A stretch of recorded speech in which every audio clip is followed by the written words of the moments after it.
Hello everyone, अस्सलाम वालेकुम। तो बस आज न्यू व्लॉग की शुरुआत कर लेते हैं। और मॉर्निंग हो चुकी है और ये जा चुकी है अपने ऑफिस। तो बस हम आ गए छत पर थोड़ा बहुत टहलने के लिए और इन्वायरमेंट एंजॉय करने के लिए। तो आप इस न्यू व्लॉग में बिल्कुल मेरे साथ बने रहिए और आज जो जो करेंगे आप सबके साथ शेयर करेंगे। तो आइए चलिए पहले मॉर्निंग वॉक कर लेते हैं बस।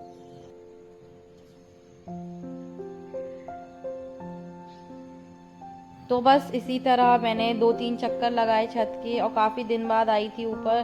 तो काफ़ी ज़्यादा अच्छा भी लग रहा था और पीसफुल सा भी फील हो रहा था। और जब हमेशा अगर आपके पास टाइम हो तो इसी तरीके से अपनी पीसफुल सी मॉर्निंग स्टार्ट कीजिए और यकीन मानिए इतना अच्छा फील हो रहा था, मैं आपको बता नहीं सकती। थोड़ी हेल्थ इश्यूज़ थे तो बस इसीलिए मैंने सोचा क्यों ना छत के 2-3 चक्कर मारे जाएं तो मॉर्निंग वॉक भी हो जाएगी और फ्रेश एयर भी मिल जाएगी शरीर को, जो सेहत के लिए भी काफ़ी ज़्यादा अच्छी होती है।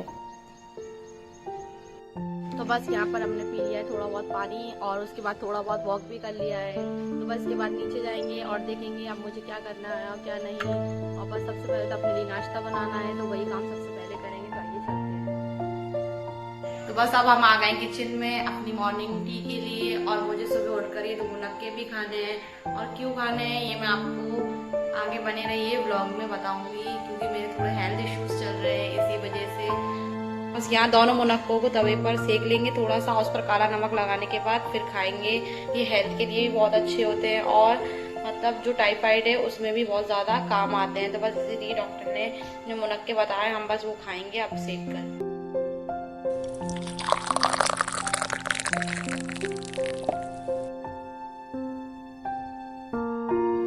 तो बस यहाँ चाय भी बन चुकी थी और इसे मैं ऊपर लेकर जा रही थी बालकनी में पीने के लिए। और मैंने आज खुद के लिए ही चाय बनाई है क्योंकि ये तो गए हैं ऑफिस, अर्ली मॉर्निंग ही निकल जाते हैं अपने ऑफिस के लिए।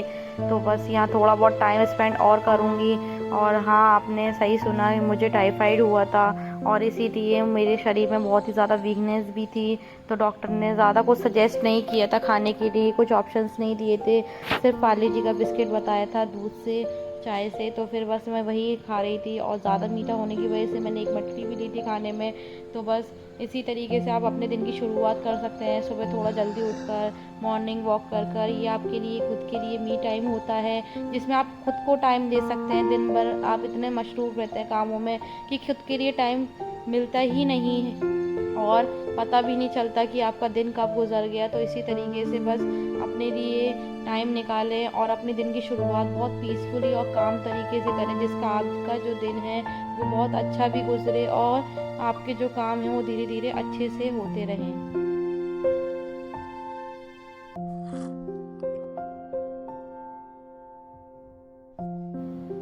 तो बस उसके बाद फिर मैं नीचे आ गई थी और वही अपने सुबह के छोटे मोटे काम चल रहे थे। सबसे पहले मैं अपने बेड को साफ़ कर रही थी जिससे रूम जो है वो क्लीन लगता है। और बेड ही एक ऐसी चीज़ है जो रूम में सबसे ज़्यादा एक अच्छा रोल प्ले करता है। अगर आप इसको क्लीन रखेंगे तो पूरा रूम अपने आप ऑर्गेनाइज और साफ़ लगेगा।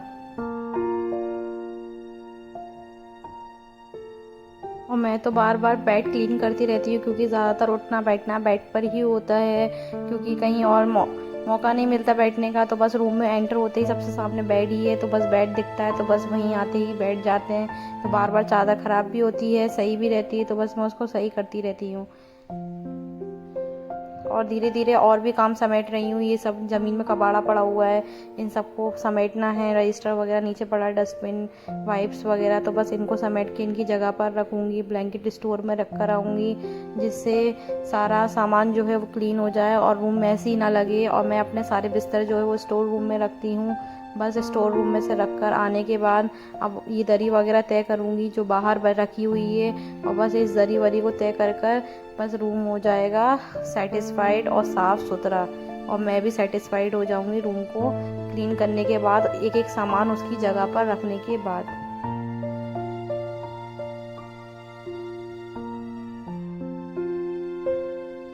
तो बस यहाँ पर रूम क्लीन हो चुका था। उसके बाद मैं आ गई थी किचन में। किचन के छोटे मोटे काम निपटाने थे, जो सुबह चाय वगैरह पी थी उसके बर्तन वगैरह क्लीन करने थे। और अगर आप अपने काम साथ साथ करते रहेंगे तो आपका ज़्यादा बर्डन भी नहीं होगा, और काम आपको पता है आपको ही करने हैं, तो फिर साथ साथ अपने काम भी निपटाते रहिए। और इसी वजह से मेरी जो किचन है वो साफ़ रहती है। यही हैबिट मैंने अपनाई है, जिससे मेरा क्लीन रहता है किचन, और मुझे अच्छा भी फील होता है। जो लेडीज़ हैं उनका ज़्यादातर टाइम जो है वो किचन में ही गुजरता है, तो वो कोशिश करें कि किचन जो है वो सबसे ज़्यादा साफ़ रखें और हाइजीन मेंटेन करके रखें। अलग से किचन में कुछ ज़्यादा टाइम देने की ज़रूरत नहीं है। जब अगर आप वहाँ हैं और आपको काम दिख रहा है तो बस साथ साथ अपने काम निपटा लें। अगर पेंडिंग में छोड़ेंगे तो आपको आलस आएगा। जितना आप किचन को क्लीन रखेंगे, साफ़ रखेंगे, उतना ही आपको मन करेगा काम करने का, और अच्छा दिखेगा किचन, तो आपको पीसफुली भी, मेंटली भी अच्छा फील होगा।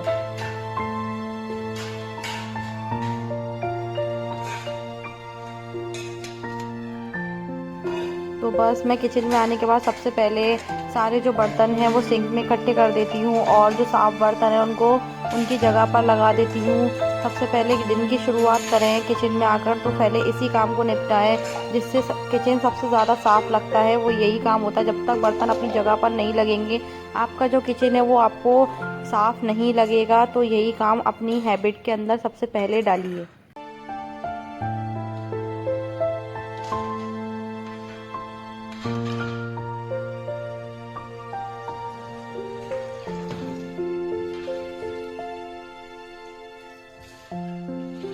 तो बस रैक खाली करने के बाद बर्तनों की अपने फिर बर्तन वॉश करने में लग जाएं, जिससे दूसरा काम आप किचन में ये करें, जिससे किचन और भी ज़्यादा अच्छा फील होगा और काम करने में आसानी होगी आपको। मैं रात के बर्तन रात को ही साफ़ करके सोती हूँ। वैसे भी रात के बर्तन सिंक में जूठे नहीं रखने चाहिए। तो बस यहाँ पर बर्तन मांज लेंगे अपने सारे अच्छे से।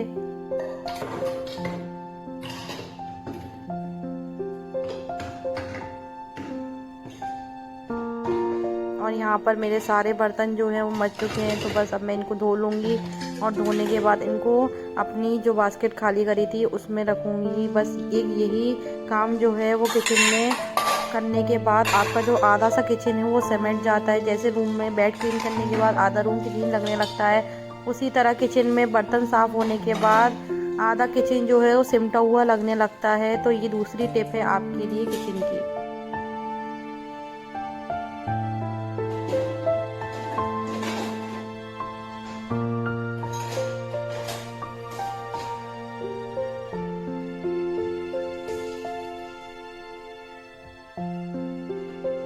फिर बस बर्तन वगैरह क्लीन करने के बाद मैं एक कपड़ा ले लेती हूँ। उसे गीला करने के बाद अपने जो भी किचन के प्लेटफॉर्म हैं, खिड़की वगैरह है, वो साफ़ कर लेती हूँ, जिससे क्या हल्के हाथ से काम भी हो जाता है, सफाई भी हो जाती है, और ज़्यादा मेहनत करने की ज़रूरत नहीं। यही काम मैं अगर वीकेंड में करूँगी तो बहुत ज़्यादा टाइम लगेगा, बहुत घिसना पड़ेगा, और खिड़की भी खुली हुई है तो मिट्टी भी काफ़ी ज़्यादा अंदर आती है। तो बस इसीलिए मैं रोज़ एक कपड़ा मार देती हूँ गीला, हल्के हाथ से क्लीन भी हो जाता है, साथ साथ चमकता भी है पत्थर। तो बस देखिए यहाँ पर मेरा वॉशिंग एरिया जो है वहाँ पर मैंने थोड़ा स्क्रब मार लिया है, और सिंक भी स्क्रब कर ली है। बस इसको अच्छे से वाइप कर देंगे और ये बिल्कुल चमक जाएगी। तो बस जब भी मुझे कभी अच्छा फील नहीं होता है या मेरा घर में मन नहीं लगता है, तो बस मैं इन्हीं कामों में जुटी रहती हूँ, जिससे क्लीनिंग भी हो जाती है, साथ साथ काम भी हो जाता है, और मेरा टाइम भी पास हो जाता है अच्छे से। और यही टिप नंबर 3 है अपने घर को साफ़ रखने का और हाइजीन मेंटेन करने का। आप इन चीज़ों को ज़रूर फॉलो करके देखिएगा, आपको बहुत ज़्यादा फ़ायदा मिलेगा इन टिप्स से। और एक बार आप ज़रूर फॉलो करके मुझे ज़रूर कमेंट कीजिएगा।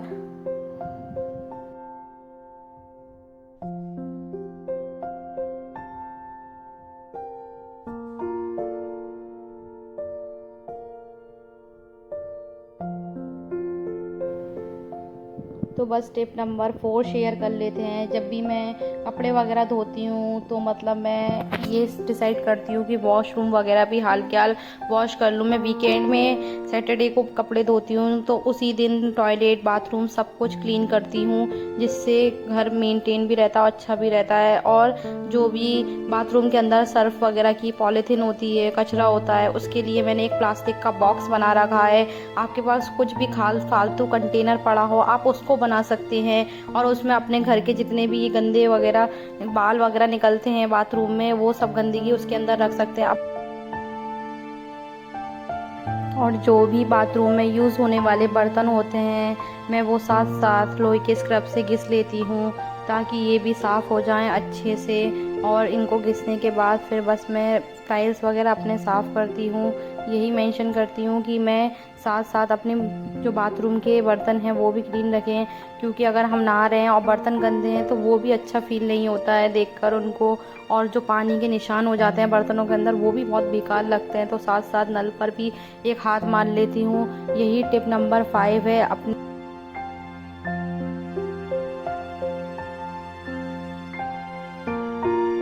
और यहाँ मैं मेक श्योर कर लेती हूँ कि मुझे जो वाइट टाइल्स हैं उनको धोना ही धोना है। अगर मैं इनको 1-2 दिन इस तरीके से ही छोड़ देती हूँ तो कभी कभार तो इस पर बिल्कुल मिट्टी के निशान जम जाते हैं। और मैंने इनको बहुत मुश्किल से साफ़ किया है। घर बनने से पहले, मेरे आने से पहले ये थोड़े और ज़्यादा गंदे से थे, तो फिर मैंने इनको बहुत ज़्यादा क्लीन कर करके चमकाए हैं काफ़ी। तो फिर बस यही एक टिप और है, साथ साथ आप बाथरूम में गए हैं तो बस टाइल्स पर भी एक हाथ मार दीजिए, नीचे ज़मीन पर भी मार दीजिए, जिससे जो काम है वो भी आसान हो जाएगा। इन काम में मेहनत तो ज़रूर लगती है बट जो घर है वो क्लीन हो जाता है। और आप अगर इसको एक बार कर कर देखेंगे तो यकीन मानिए बहुत ही ज़्यादा सुकून मिलेगा। तो बस यहाँ पर पाइप चलाकर पूरा बाथरूम धो लेती हूँ, क्योंकि अगर मग्गे से धोने जाओ या फिर बाल्टी से धोने जाओ तो बहुत ज़्यादा टाइम वेस्ट होता है और देर भी काफ़ी लगती है। और पाइप से क्या है, सारा कचरा भी आसानी से निकल जाता है वॉशिंग मशीन के नीचे जो वगैरह होता है प्रेशर से। और जो बर्तन वगैरह वो भी मैं अच्छे से धो लेती हूँ और मेक श्योर कर लेती हूँ कि किसी साबुन का धब्बा तो नहीं रह गया किसी जगह पर।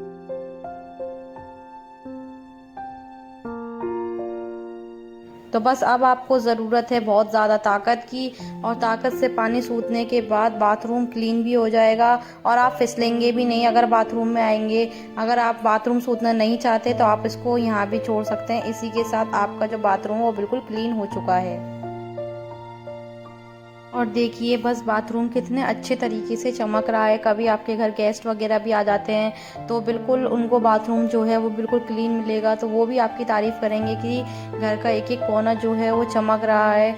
और देखिए किस तरीके से ये टाइल्स चमक रहे हैं। यही हैबिट है, हैबिट नंबर 6 जो आपको अपने अंदर ढालनी है और इससे आपको क्लीनिंग में बहुत ज़्यादा हेल्प होगी।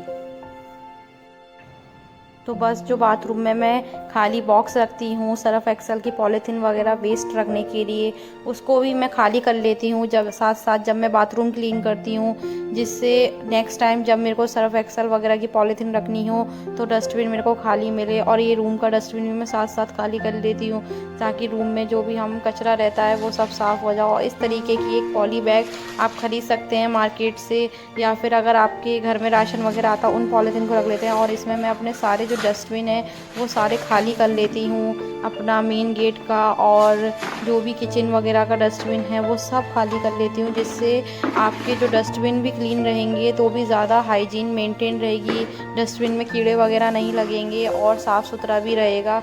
बस इस तरीके से इस पॉली बैग को सील करके रख देती हूँ और ये बाहर फेंक जाते हैं सील कर कर। डस्टबिन क्लीन करने से बस आपको ये फ़ायदा है कि जब आप सुबह उठेंगे तो आपको सारे डस्टबिन वगैरह क्लीन मिलेंगे। और मैं साथ साथ डस्टबिन को वॉश भी कर देती हूँ तो सुबह तक ये सूख भी जाते हैं और इनमें न्यू पॉली।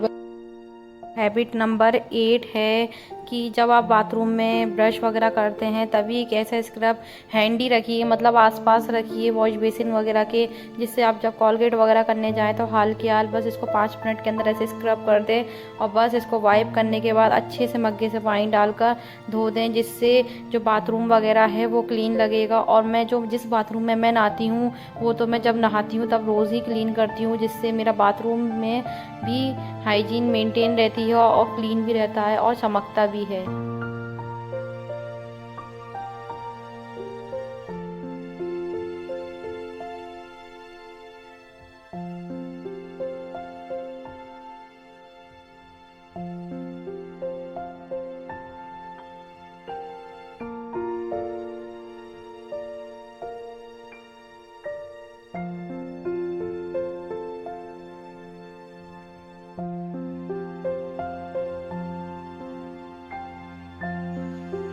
बस फिर घर में कपड़े धुल तो जाते हैं, पर उनको तय करने में बहुत ही ज़्यादा परेशानी होती है और आफत सी भी आती है। ऐसा लगता है बोर हो रहा है, तो इस टिप को फॉलो करके आप तय कर सकते हैं। आप जिस रूम में बैठते हैं, जो आपका बेडरूम है, आप सारे कपड़े वहाँ ले जाएं, अच्छे से टीवी ऑन करें और एंजॉय करते हुए अपने कपड़ों को तय करें। यही टिप नंबर 9 है। इससे आपके जो कपड़े हैं वो भी तय हो जाएंगे और अच्छे से आपका टाइम भी पास हो जाएगा और आपको ऐसा भी नहीं लगेगा कि आपको बोर हो रहा है। फिर उसके बाद सबसे पहले मैं उन जगहों को क्लीन करती हूँ जो जगह मेरे घर के सामने ही पड़ती हैं, मतलब घुसते ही घर में सबसे पहले दिखाई पड़ती हैं, तो इससे भी अच्छा इफेक्ट पड़ता है वो जगह क्लीन रहे तो। बस इसी के साथ ये जो बाहर का चौक है, वरांडा है, वो क्लीन हो चुका है अच्छे से। और देखिए चादर वगैरह बिछकर कितना मेंटेन सा लग रहा है। तो बस इस टाइम तक मैं काफ़ी गीली भी हो चुकी थी, मेरे कपड़े गीले हो चुके थे बाथरूम में इतना काम करने के बाद। तो फिर मैंने पहले नहा लिया, नहाने के बाद मुझे काफ़ी अच्छा फील हुआ, फ्रेश। उसके बाद मैं छोटे मोटे जो कपड़े होते हैं अपने रोज़ के, वो मैं हाथ से ही धो लेती हूँ। वॉशिंग मशीन में तब लगाती हूँ जब बड़ी बड़ी चादर वगैरह या कर्टेंस या डोरमेट वगैरह धोने होते हैं। छोटे मोटे कपड़ों को तो मैं हाथ से ही वॉश कर देती हूँ। पहले कपड़े देखिए धुले हुए डले ही हैं, तो बस मैं इनको नीचे उतार कर ले जाऊँगी और इनको भी साथ साथ तय कर लूँगी। और जो कपड़े लेकर आई हूँ वो उनको डाल दूँगी रस्सी पर, जिससे ये अच्छे से सूख जाए, इनमें धूप लग जाए। अभी काफ़ी बारिश का मौसम हो रहा है तो कपड़े सूख भी नहीं पा रहे हैं अच्छे से, तो फिर मैं टीन सेट डले हुए हैं छत पर, उन्हीं के नीचे डाल देती हूँ। और नीचे आकर बस मैं अपने सारे कपड़े तय करूँगी और कपड़े वपड़े तय करने के बाद इनको इनकी जगह पर लगाने का काम वो बस बाकी रह जाएगा। और आपको बीच में काम से भी थोड़ा थोड़ा ब्रेक लेना है, बिल्कुल सारा काम बिल्कुल फ्लो में नहीं करना है। थोड़ा ब्रेक लेने से ही आपका माइंड भी फ्रेश होगा। एक चीज़ को करने से ये हम लोग बोर भी हो जाते हैं और थक भी बहुत ज़्यादा जाते हैं। तो बस मैंने थोड़ा ब्रेक लिया, अपना स्किन केयर किया, थोड़ा बहुत कुछ तो खाना बनाने के लिए चम्मच अगर गैस वगैरह पर रखो तो गैस गंदी हो जाती है, तो आप इस तरीके की एक ट्रे का यूज़ कर सकते हैं। ये भी एक बहुत useful tip. Last but not the least, time पर आपको डिक्लटर करते रहना चाहिए, जिससे घर ऑर्गेनाइज लगता है और ज़्यादा कबाड़ा भी इकट्ठा नहीं होता है। तो मैं वक्त वक्त पर डिक्लटर करती रहती हूँ। जो चीज़ गार्बेज की है उसको गार्बेज में डाल देती हूँ और जो प्लास्टिक का सामान है उसको प्लास्टिक में डालती हूँ, जो मेडिकल का है उसको मेडिकल के उसमें। तो स्टोर रूम में मैंने इस तरीके से पॉलीथीन बना रखी है, इसमें पूरी दवाइयों का सामान है, तो बस सारी दवाइयाँ मैं इसमें रख दूँगी। आई होप आपको ये ब्लॉग पसंद आया होगा। अगर ब्लॉग पसंद आया तो लाइक शेयर ज़रूर करें और कमेंट ज़रूर करें, और अगर चैनल पर नए हैं तो सब्सक्राइब ज़रूर करें। और आज के ब्लॉग में बस इतना ही। आई होप आपको ये ब्लॉग पसंद आया होगा। तो बाय, अल्लाह हाफिज़। अब मिलेंगे नेक्स्ट ब्लॉग में एक और नए ब्लॉग के साथ। बस आप यूँ ही बने रहिएगा।